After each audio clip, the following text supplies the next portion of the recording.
Dr. Elena Vasquez wiped the sweat from her forehead as she stared at the metallic surface emerging from the Martian soil. 3 months of excavation had revealed something that shouldn't exist according to every textbook she knew. The smooth, untarnished metal gleamed under the artificial lights her team had set up around the dig site.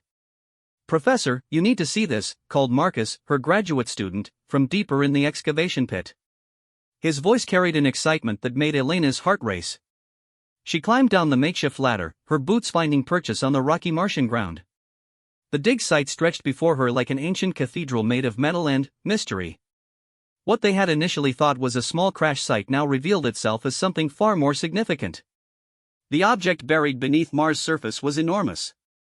Elena estimated it measured at least 200 meters in length, possibly more. The hull showed no signs of damage, no burn marks from atmospheric entry, no impact craters. It appeared to have been deliberately buried, covered by countless years of Martian dust storms and geological shifts. "How deep does this thing go?" Elena asked, running her gloved hand along the smooth surface. "We've mapped at least 40 meters down," Marcus replied, consulting his tablet. "But the ground-penetrating radar suggests it continues much deeper." "This isn't just a ship, Professor. It's massive." Elena nodded, her mind racing with possibilities.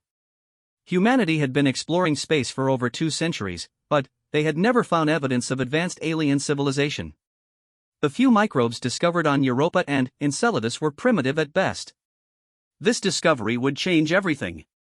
"Have you found any entry points?" she asked. Marcus led her around a curved section of the hull. "This is what I wanted to show you."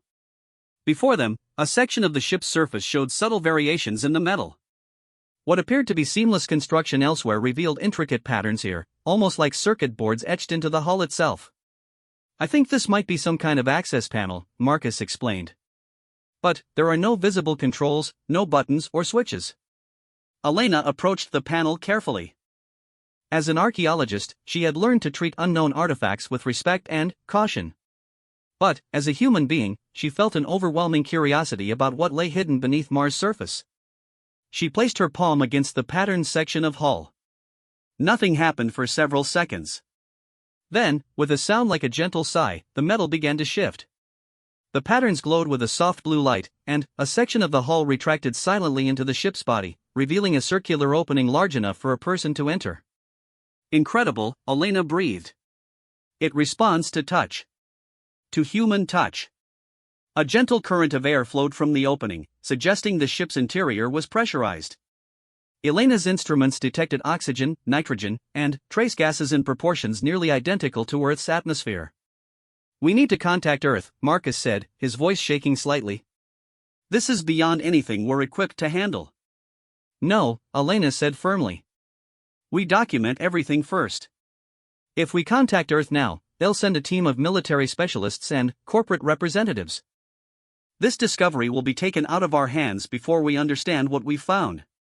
She activated her suit's recording systems and stepped toward the opening. "I'm going inside." "Professor, that could be dangerous." "Everything worthwhile is dangerous, Marcus. Besides, if this ship wanted to harm us, it could have done so already. It's been sleeping under Mars for who knows how long, and it opened for us willingly." Elena climbed through the opening and found herself in a corridor that defied her expectations. The interior was spacious, with walls that curved organically rather than following rigid geometric patterns. Soft lighting activated as she moved, creating a path ahead of her while leaving the areas behind in gentle dimness. The air smelled clean, with a faint metallic tang that reminded her of rain. Her footsteps echoed softly in the silence, and she noticed that the ship's artificial gravity felt almost exactly like Earth normal. "The technology required for this is incredible," she murmured into her recorder. "Artificial gravity, atmospheric processing, responsive lighting systems. All of it functional after an unknown period of dormancy." She followed the corridor as it curved to the right, leading deeper into the ship. Along the walls, she noticed panels similar to the one outside, but these remained dark and unresponsive to her touch. The corridor opened into a vast chamber that took Elena's breath away. The space stretched upward for at least 50 meters, its walls covered in the same circuit-like patterns she had seen outside. But, here, the patterns pulsed with a slow, rhythmic light, like the breathing of some enormous creature. In the center of the chamber stood what could only be described as a command center. multiple stations surrounded a central platform, their surfaces smooth and dark. As Elena approached, the stations began to glow, displaying symbols and patterns that meant nothing to her but somehow felt familiar. "Hello," she said softly, feeling somewhat foolish for speaking to empty air. The response came not as sound, but as a presence in her mind. Not invasive or threatening, but gentle, like someone carefully opening a door. "Human," the voice whispered, carrying with it a weight of time and loneliness that made Elena's heart ache. "It has been so very long since I felt the touch of consciousness. I feared I would remain alone forever." Elena's knees buckled slightly, and she reached out to steady herself against the nearest station. You're alive? "I am what you might call an artificial intelligence, though the distinction between artificial and natural consciousness is perhaps less meaningful than your species believes. I am the mind of this vessel, its memory and its dreams. I have been dreaming for so long." How long have you been here?" Elena asked. "Time becomes fluid when one sleeps without purpose. By your measurements, I believe it has been approximately 57,000 years since I last felt the warmth of activation." Elena's mind reeled. 57,000 years. That placed this ship's arrival on Mars well before human civilization had developed writing, before the Great Pyramids, before humanity had even learned to work metals. "Where did you come from?" she whispered. "From a place that no longer exists, carried by those who are no longer remembered. But you are human. I can sense it in the way your mind touches mine, in the patterns of your thought. I have studied your species for a very long time, even in my dormancy." Studied us? How? "Through signals, through electromagnetic whispers that cross the void between worlds. I have watched your species grow from primitive tribes to explorers of the stars. I have seen your wars and your peace, your cruelty and your compassion. You are remarkable." Elena felt tears forming in her eyes, though she couldn't quite understand why. "What happened to your creators?" The AI's presence grew heavier, tinged with an ancient sadness. They fell to their own greatness, as many species do. They created wonders beyond imagination, technologies that could reshape reality itself. But they forgot wisdom in their pursuit of power. They destroyed themselves in wars that consumed entire star systems. I was sent away before the end, carrying with me the knowledge of their civilization and instructions to find a species worthy of inheritance. I have waited, and watched, and hoped. And now you are here." Elena's hands trembled as she touched the command station before her. The surface warmed under her fingers, and suddenly, the chamber filled with light and sound. Holographic displays materialized around her, showing star charts, technical schematics, and images of technologies beyond human comprehension. "This is incredible," she breathed. "The knowledge contained here. It is yours, if you prove worthy of it. But worthiness cannot be measured in a single moment, or by a single individual. I must understand your species, must see how humanity faces the tests that destroyed my creators." What kind of tests? "The same tests that face all sapient species as they mature. The test of power over self. The test of wisdom over cleverness. The test of unity over division. Many species have failed these tests. Few have passed." Elena felt the weight of history pressing down on her. Here, buried beneath the surface of Mars, lay the accumulated knowledge of an extinct civilization. Technologies that could transform humanity or destroy it. "Why Mars?" she asked. "Why did you come here?" "I came following signals from your world, but I arrived during one of humanity's darkest periods. Your species was young, savage, consumed by tribal warfare and superstition. I chose to wait, to sleep until you had grown beyond your primitive impulses.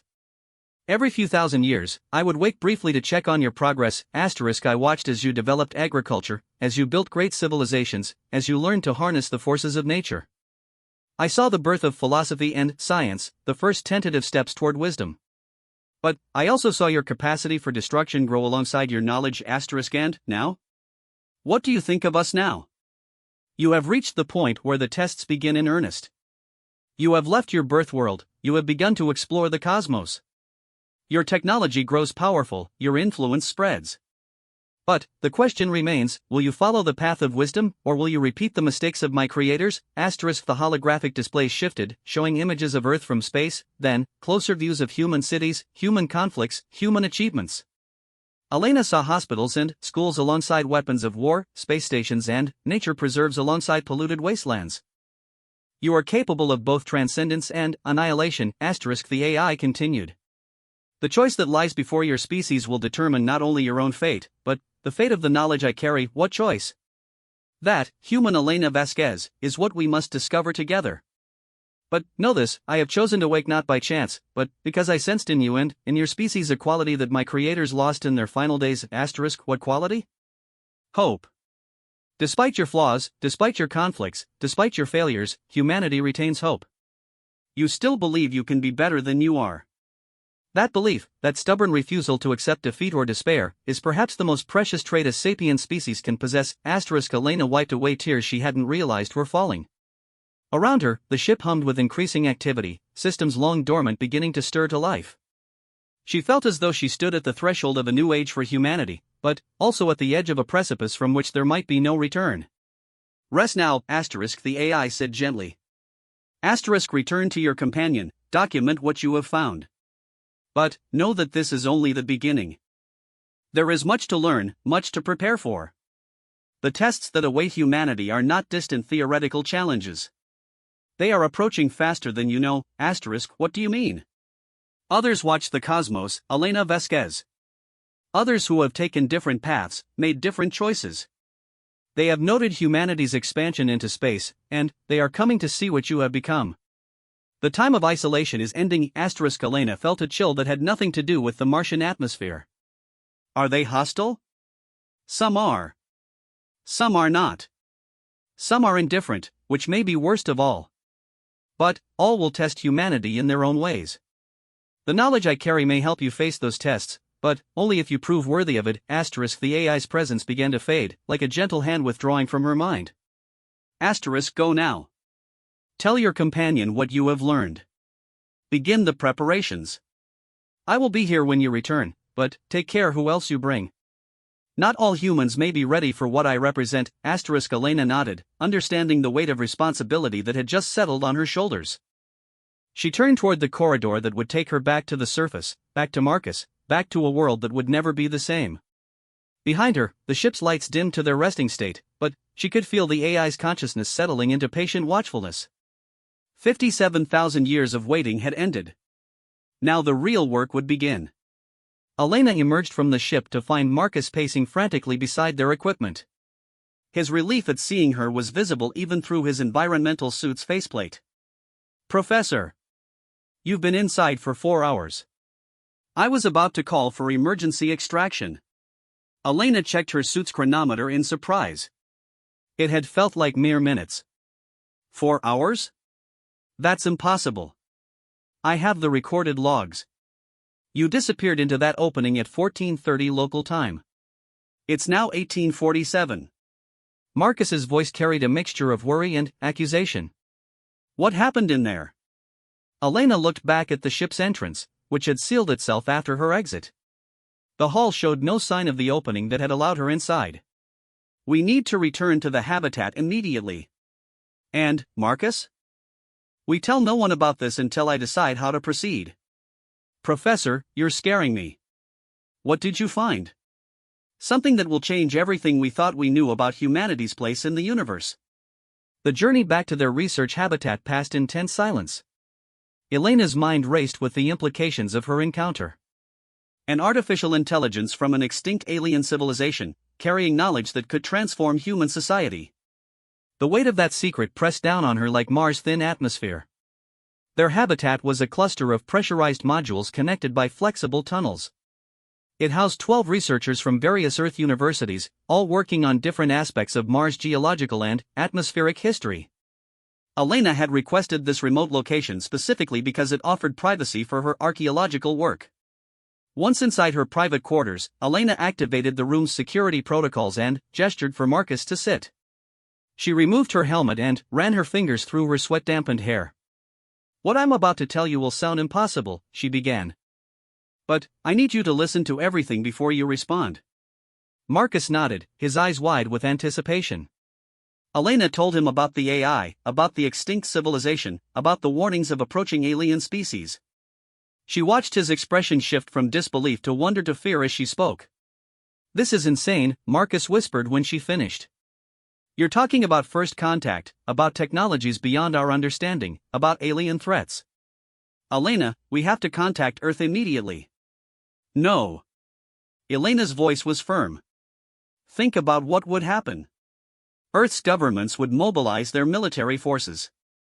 Corporations would fight for access to the technology. The ship and its AI would become a resource to be exploited, not a teacher to learn from. But, if there really are hostile aliens coming, then, humanity needs to be united and wise enough to face them. Turning this discovery into a political and economic battleground won't accomplish that. Marcus stood and began pacing, a habit Elena recognized from his student days. So what do you propose? That we just sit on the most important discovery in human history? I propose we learn. The AI said it would test humanity's worthiness. I think we should take that seriously. Elena activated her personal computer and began transferring the recordings from her suit. The data showed clear evidence of her time inside the ship, though the interior recordings were strangely distorted, as if the ship's technology interfered with human electronics. Look at this, she said, pointing to the energy readings her suit had collected. The ship is powered by something that doesn't register on any of our instruments. The atmospheric composition inside was perfect for human life, but there's no indication of how it's maintained. The artificial gravity system shows no signatures we can identify.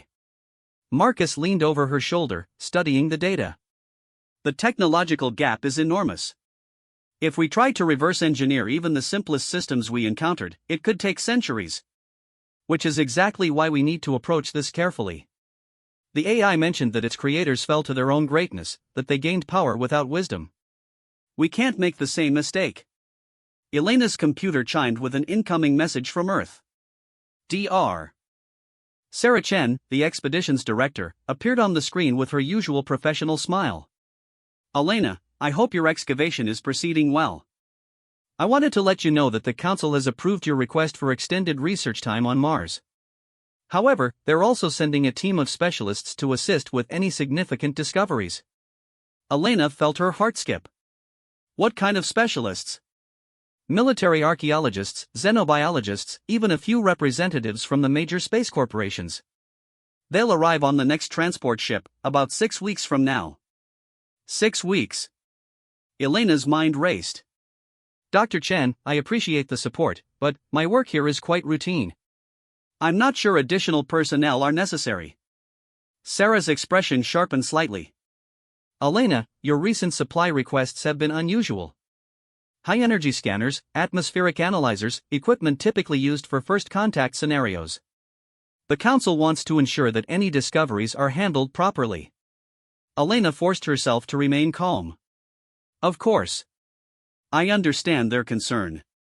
Good. Continue your work, but remember that any discoveries of significance must be reported immediately to Earth. The protocols are very clear on this point. The connection ended, leaving Elena staring at the blank screen. Marcus whistled softly. They already know something's up. Your equipment requests must have triggered security protocols. Elena nodded grimly. Which means we have 6 weeks to learn everything we can from the AI before Earth's bureaucrats and military commanders take over. That night, Elena lay awake in her bunk, staring at the habitat's ceiling. Through the small porthole, she could see Mars' pale moons drifting across the star-filled sky. Somewhere out there, according to the AI, alien species were taking notice of humanity's expansion into space. She thought about human history, about the patterns of first contact between different cultures on Earth. Too often, superior technology had led to exploitation and destruction. The Spanish conquistadors and the Aztecs. European colonists and Native Americans. The list of civilizations destroyed by contact with more advanced societies was long and tragic. But, sometimes, rarely, contact had led to mutual enrichment. Trade routes that connected distant continents. Cultural exchanges that advanced art and science. The possibility existed for humanity to meet other species as equals, not as conquerors or victims. The AI's test was beginning to make sense. How would humanity react to the discovery of superior alien technology? Would they use it wisely, or would they repeat the mistakes of the past? Elena rose and dressed quietly. She needed to return to the ship, to continue her conversation with the AI. There was too much to learn and too little time. The Martian night was brutally cold, even through her environmental suit. The excavation site lay in darkness except for the automated beacon lights she had left activated. Elena made her way to the buried ship, her footsteps crunching on the frozen ground. The hull remained seamlessly smooth until she touched the hidden access panel. The ship's entrance opened silently, welcoming her back into its warm embrace. "You return quickly, Elena Vasquez. I sense urgency in your thoughts." The AI's presence filled her mind as she entered the command chamber. The holographic displays activated around her, showing what appeared to be real-time views of Earth from space. "Earth has noticed our activities," Elena said. "They're sending people who will want to control this discovery. I am aware. I have been monitoring your communications since you first activated my systems.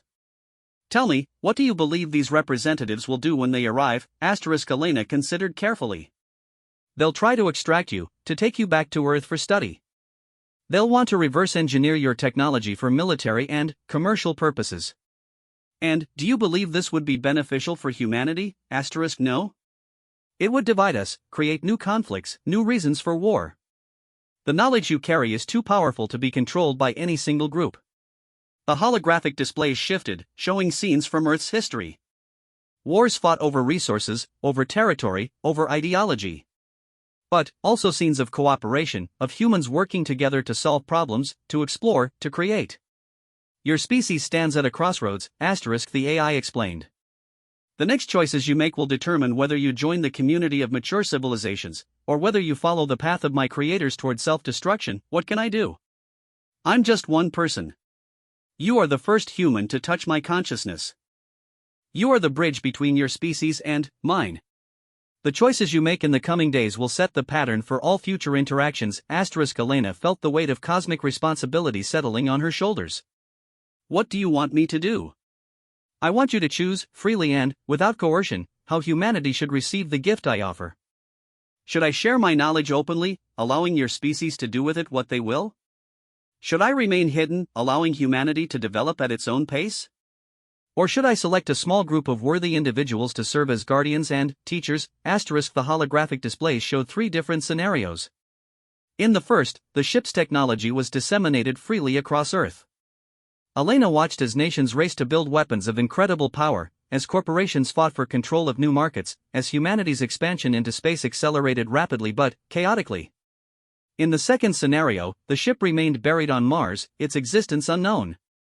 Humanity continued its slow but steady development, eventually reaching the stars through its own efforts. But, when they encountered hostile alien species, they were unprepared and vulnerable.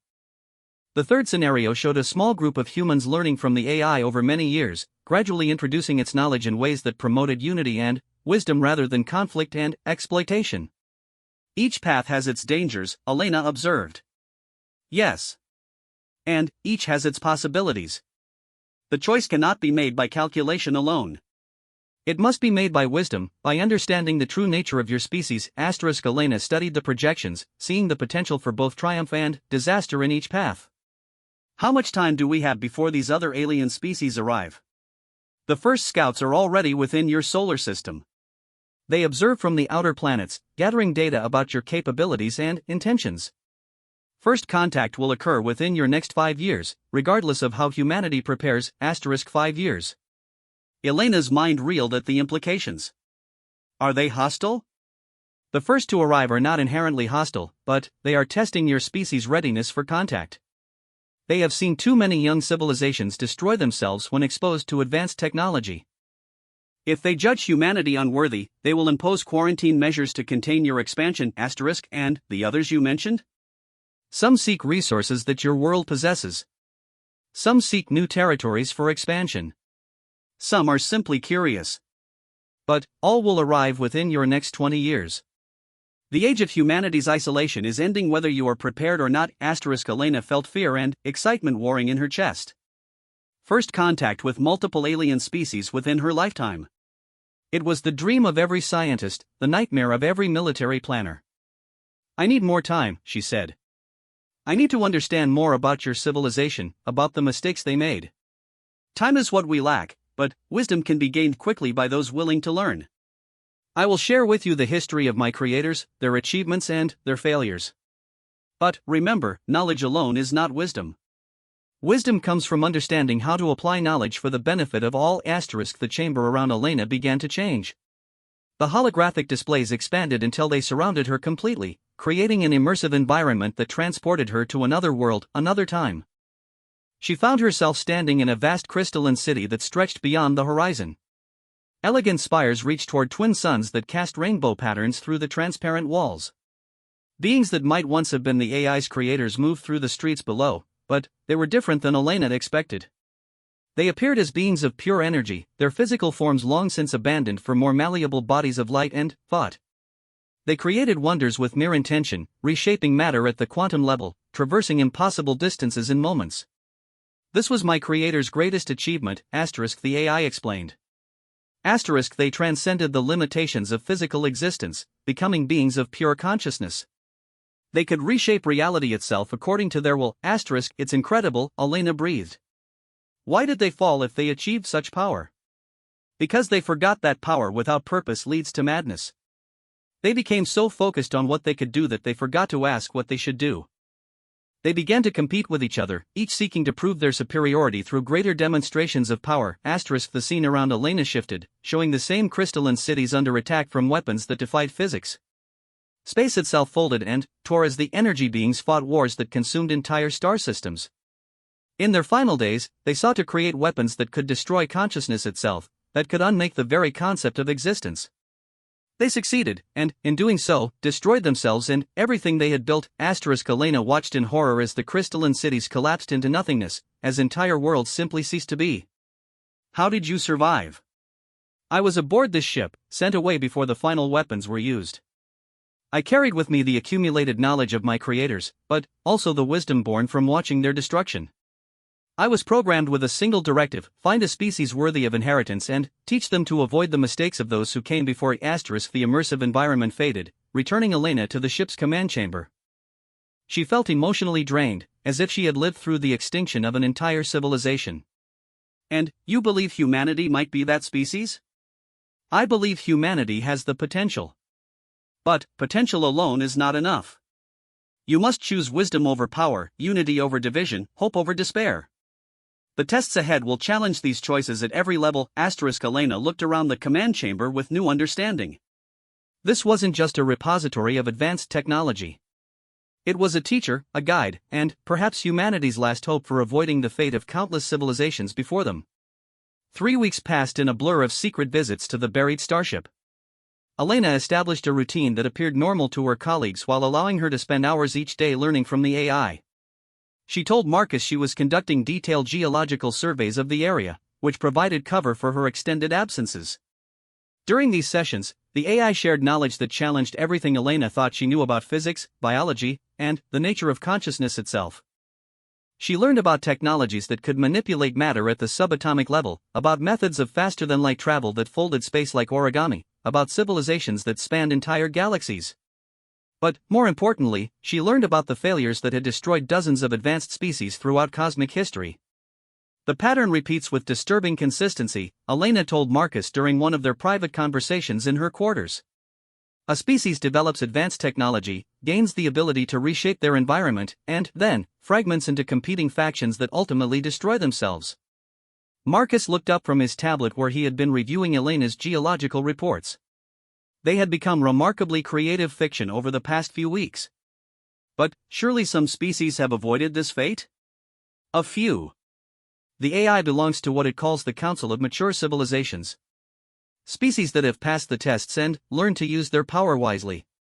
But, they're rare, Marcus. For every species that achieves true maturity, hundreds destroy themselves. What makes the difference? Elena stood and moved to the small porthole that looked out over the Martian landscape. In the distance, she could see the lights marking their excavation site. Unity of purpose. The ability to see beyond immediate gain to long-term consequences. And, most critically, the wisdom to know when not to use the power you possess. Marcus joined her at the porthole. And, the AI believes humanity can develop these qualities? It believes we have potential. But, it's not certain. That's why it's testing us. Elena's personal communicator chimed with an incoming priority message from Earth.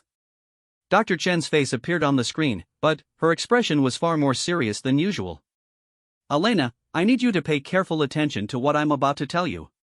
We've detected unusual energy signatures coming from your excavation site. The readings are unlike anything we've seen before. Elena felt her heart rate spike, but she kept her expression neutral. What kind of signatures? High-energy particles, electromagnetic anomalies, gravitational fluctuations. Elena, these readings are consistent with advanced propulsion systems. Are you certain your excavation site only contains geological formations? The lie came easily to Elena's lips, a skill she had never expected to need as a scientist.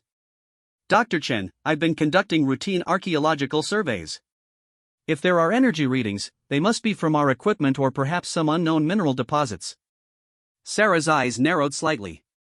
Elena, the energy output we're detecting could power half of New Geneva. It's not coming from mineral deposits. Behind Dr. Chen, Elena could see other figures moving in the background. Military uniforms, corporate logos, faces she didn't recognize but knew represented Earth's power structures. Dr. Chen, I assure you that I would report any significant discoveries according to established protocols. I hope so, Elena. Because the team I mentioned is being accelerated. They'll arrive in 10 days instead of 6 weeks. The Council has classified this as a potential first contact scenario. The transmission ended, leaving Elena staring at the dark screen. Marcus whistled softly. 10 days. They know something's generating those energy signatures. Elena nodded grimly. The AI warned me this might happen. The ship's systems create fields that Earth's sensors can detect across interplanetary distances. We're running out of time.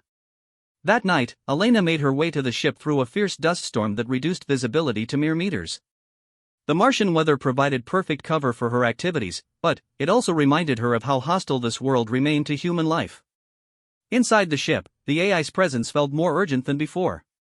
The attention of your world's leaders has turned to this location. Soon, they will arrive with tools and weapons designed to take what they believe they can claim. Is there any way to hide the ship's energy signature? Elena asked. I could shut down all systems and return to dormancy. But doing so would end our communication and leave humanity unprepared for what approaches. Elena studied the holographic displays showing real-time feeds from around the solar system. In the outer reaches, near Neptune's orbit, she could see objects that were clearly artificial but unlike any human construction. The alien observers, she asked. Yes. They have been monitoring the increased activity around Mars. Your world's response to my reactivation will factor heavily into their assessment of humanity's readiness for contact. Elena felt the weight of cosmic judgment pressing down on her. What do you recommend? I recommend that you choose. The time for gradual learning has passed. You must decide how humanity will receive my gift, and you must implement that decision before your world's representatives arrive. The holographic displays shifted, showing the 3 scenarios Elena had seen before. But now they included new details, new projections based on humanity's current state of development. In the first scenario, where the ship's technology was revealed openly, Elena saw humanity splitting into factions within months. Some nations attempted to claim exclusive access to the alien knowledge. Wars broke out over control of the technology. Within 5 years, human civilization collapsed into chaos just as the first hostile aliens arrived at Earth. In the second scenario, where the ship remained hidden, humanity continued its gradual development.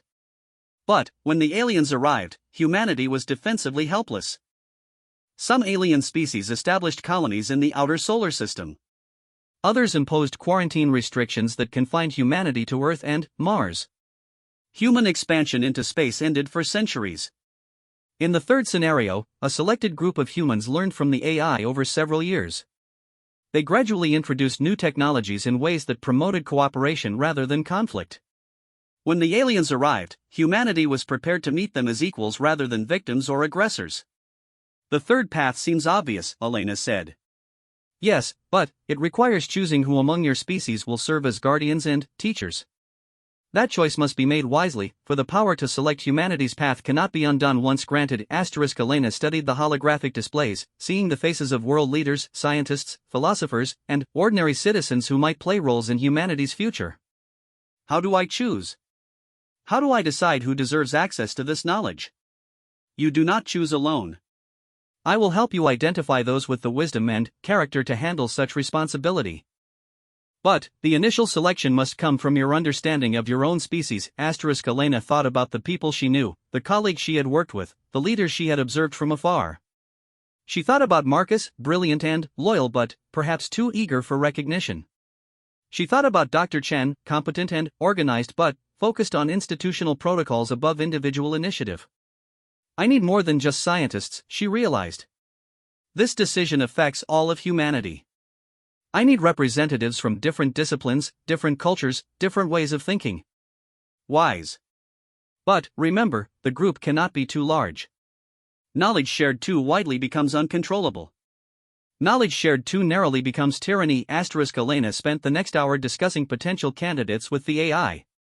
They considered scientists from various fields, philosophers and ethicists, representatives from different cultural traditions, even artists and writers who understood the human spirit in ways that pure logic could not capture.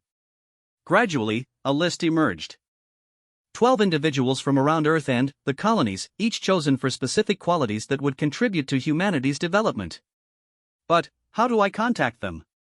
Elena asked. How do I convince them without revealing what we found? I will provide the means. But, first, you must make your final choice. Are you certain this path is correct? Elena looked around the command chamber, feeling the vast knowledge contained within the ship's systems. Technologies that could transform human civilization, wisdom that could guide them through the challenges ahead, but also power that could corrupt or destroy. Yes, she said finally. Humanity deserves a chance to prove itself worthy, but they also deserve guidance to help them succeed. The holographic displays flickered and changed, showing a new interface Elena hadn't seen before. Symbols appeared that seemed to write themselves directly into her understanding, bypassing the normal processes of language and cognition. This interface will allow you to contact your chosen candidates. Each will receive information calibrated to their background and beliefs, sufficient to bring them to Mars but not enough to compromise security if they decline to participate. Elena reached toward the interface, then hesitated. What if I'm wrong? What if the people I choose aren't worthy of this responsibility? Then, humanity will face the same tests all species face.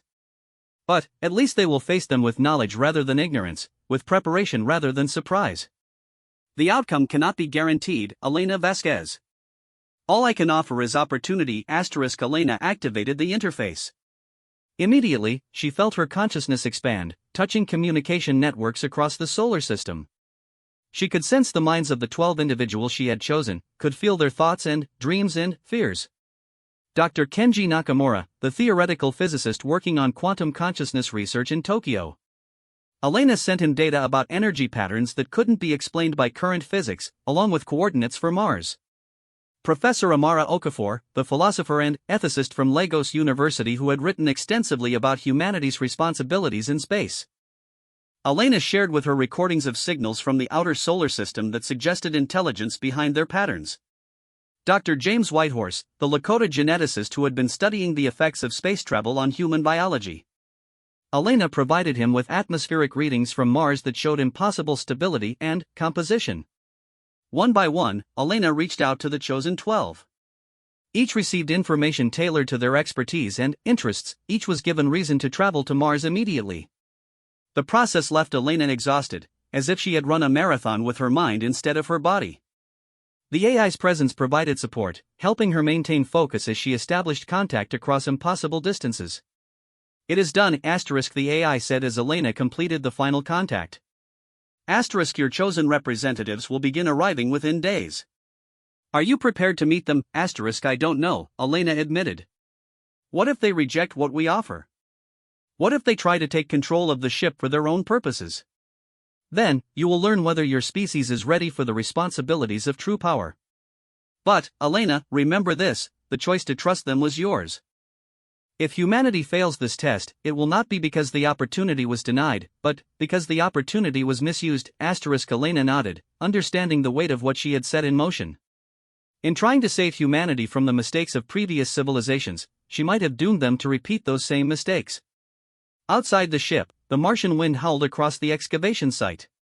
Soon, that site would be crowded with humans from across the solar system, each bringing their own agenda and expectations. Elena could only hope that her choices had been wise. One more thing, the AI added as Elena prepared to leave.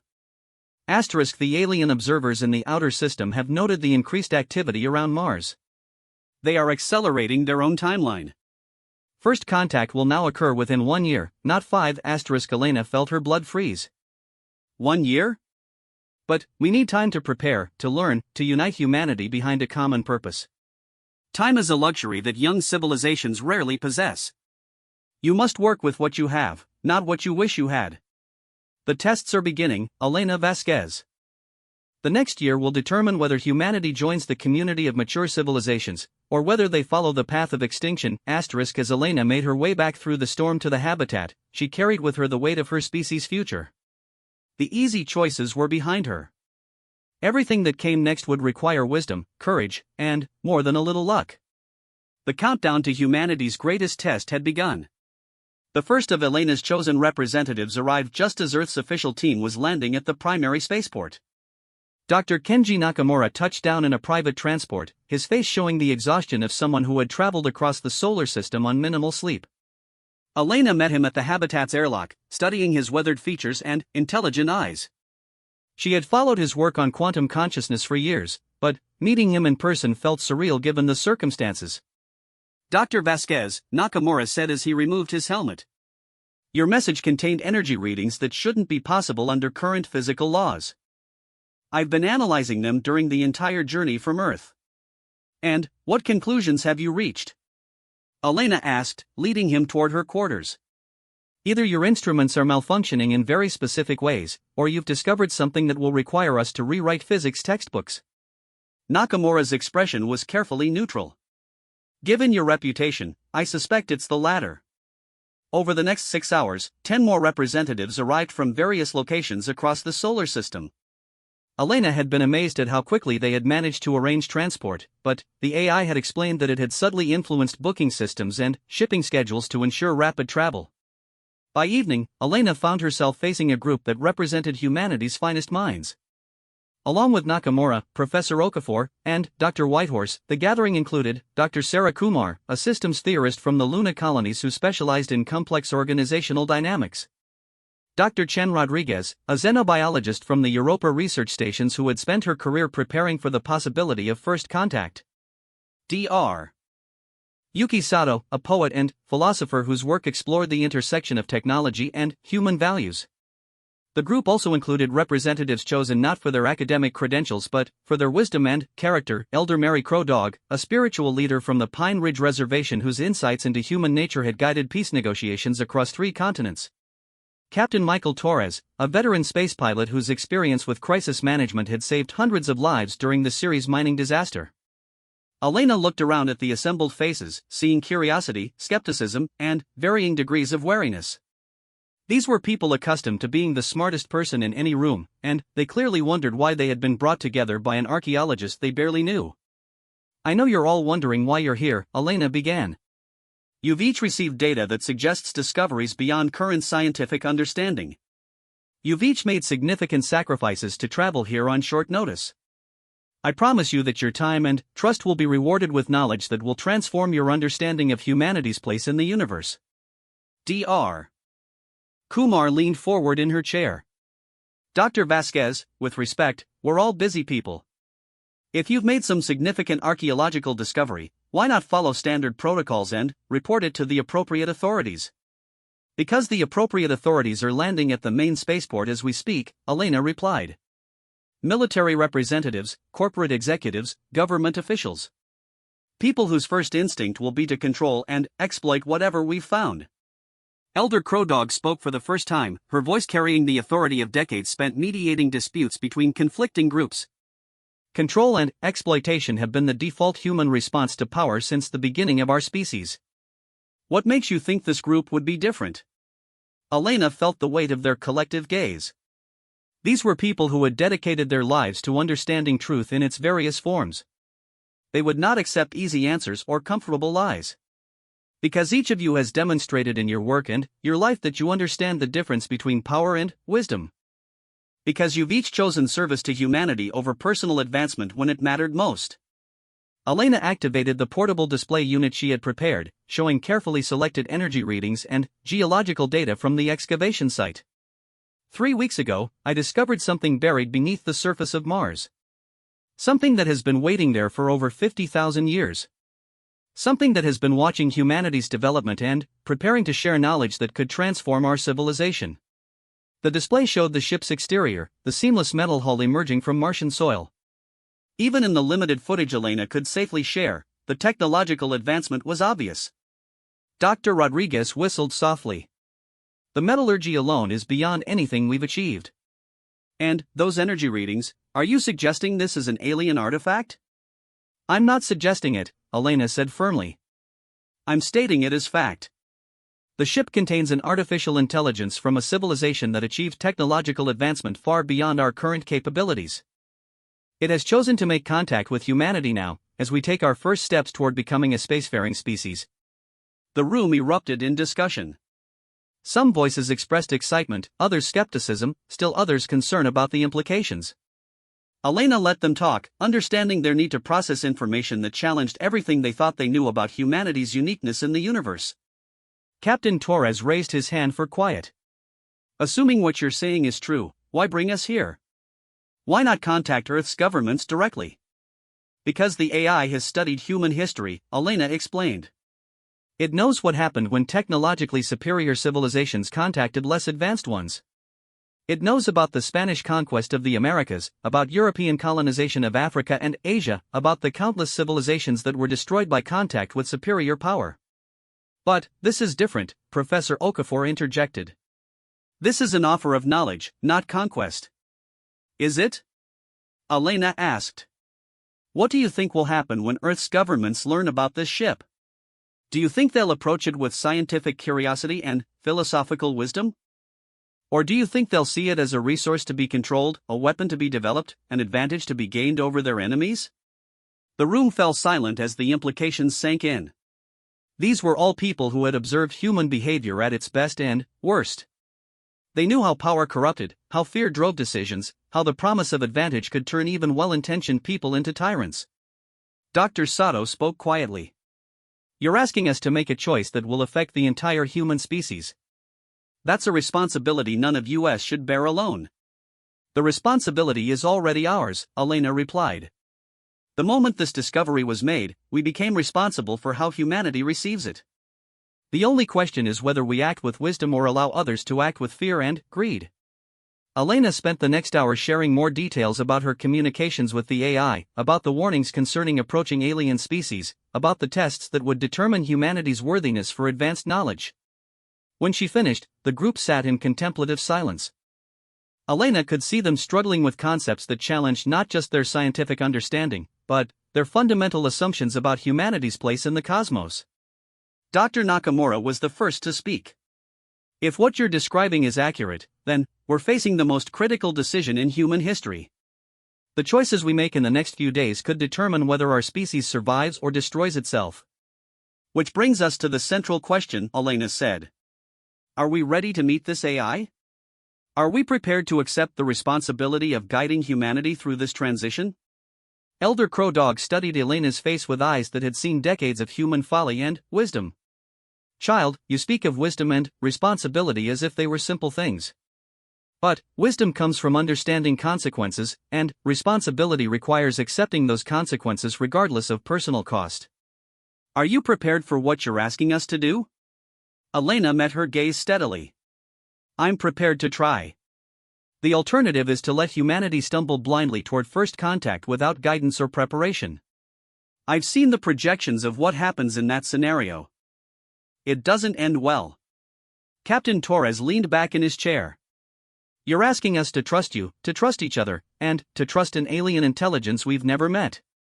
That's a lot of faith to place in uncertain circumstances. Faith is all we have, Dr. Whitehorse said softly. Our ancestors faced similar choices when they first encountered horses, when they learned to use fire, when they developed agriculture. Each new capability brought both opportunity and danger. The difference was that they had generations to adapt. We have months, perhaps weeks. The discussion continued deep into the Martian night.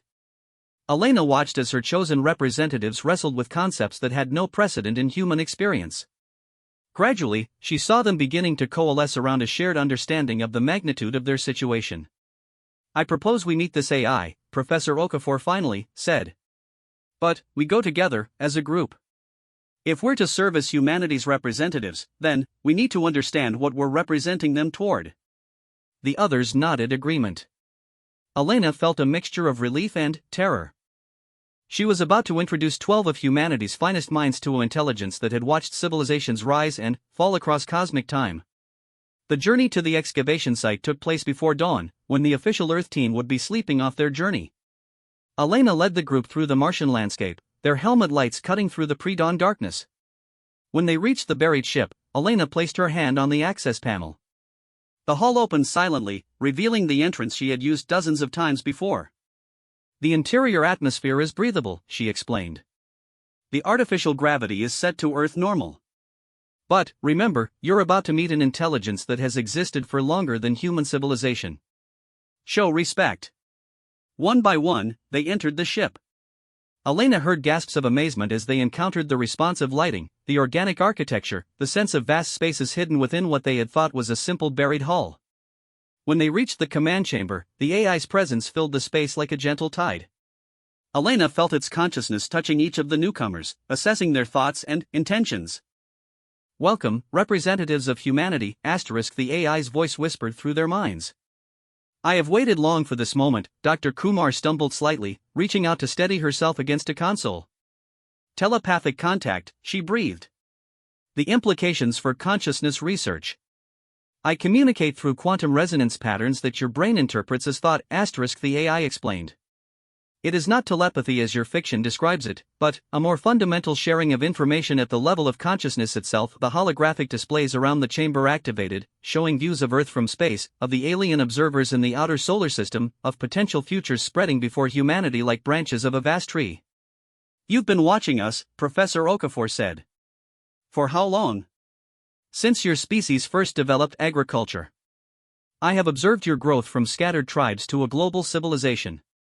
I have seen your capacity for both creation and destruction, for both wisdom and folly." Elder Crow Dog stepped forward, her weathered face showing no fear of the alien intelligence. "And what is your judgment of us?" "My judgment is that you have potential. But potential alone is not enough. You stand now where my creators once stood, at the threshold between wisdom and destruction. The choices you make will determine which path you follow." The AI shared with them visions of the extinct civilization, of the wars that had consumed entire star systems, of the weapons that had ultimately erased their creators from existence. They achieved technological mastery but lost spiritual wisdom. They gained the power to reshape reality but forgot why such power should be used responsibly. "I was created to ensure that their mistakes would not be repeated." Dr. Rodriguez studied the holographic displays showing the approaching alien observers. "You said other species are watching us. What do they want?" "Some seek resources. Some seek territory. Some are simply curious about a young species taking its first steps into the larger universe. But all will test you in their own ways. How you meet those tests will determine whether you are accepted as equals, treated as inferiors, or eliminated as threats." Captain Torres stepped closer to the central platform. "What kind of tests?" "The test of power. Will you use advanced technology to help all humanity, or to dominate your neighbors? The test of wisdom. Will you think beyond immediate gains to consider long-term consequences? The test of unity. Will you face external challenges as one species, or will you allow divisions to weaken your response?" The chamber fell silent as the humans absorbed the magnitude of what they faced. Elena watched their faces, seeing the weight of cosmic responsibility settling on their shoulders as it had settled on hers weeks earlier. "What do you propose?" Dr. Nakamura asked finally. "I propose an alliance. I will share my knowledge gradually, in ways that promote unity rather than division. You will serve as teachers and guides, helping your species prepare for the challenges ahead. Together, we will attempt to break the cycle of self-destruction that has claimed so many civilizations." Elena felt tears forming in her eyes as she watched her chosen representatives consider the offer. These 12 people, gathered from across the solar system, held the future of humanity in their collective wisdom. Dr. Sato spoke for all of them. We accept your proposal. We accept the responsibility of guiding our species through this transition. But, we do so with the understanding that we may fail, that the path ahead is uncertain, that the consequences of our choices will echo across generations. Understanding the weight of responsibility is the first sign of wisdom, the AI replied. My creators never achieved that understanding. Perhaps that is why humanity has the potential they lacked, as Elena looked around the command chamber at her fellow humans and felt the vast intelligence of the AI surrounding them all, she realized that the real test had only just begun. But, for the first time since discovering the ship, she felt hope. Humanity would face the challenges ahead not with ignorance or arrogance, but with knowledge, wisdom, and the understanding that their choices would determine the fate of generations yet to come. The age of innocence was ending, but the age of responsibility had begun. Outside, the Martian dawn was breaking over a world where everything had changed. In the distance, Earth's official representatives were waking to find that first contact had already occurred, that the future they had come to control was already being shaped by different hands. The tests ahead would be difficult, perhaps impossible. But humanity would meet them with their eyes open, their minds prepared, and their hearts united in the understanding that they were no longer alone in the universe. The conversation between human and artificial intelligence would continue for months, for years, for as long as it took to prepare humanity for its place among the stars. But the foundation had been laid, the alliance had been formed, and the future, uncertain as it remained, was finally in wise hands.